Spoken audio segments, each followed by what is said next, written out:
Di desa yang indah, Rina, gadis kecil ceria, merawat ibunya yang sakit parah.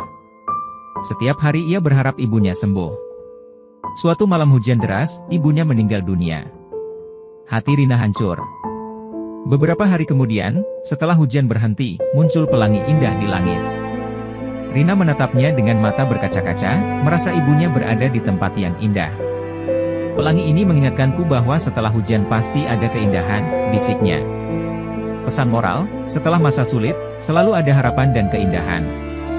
Pelangi mengajarkan kita bahwa kebahagiaan bisa datang setelah penderitaan.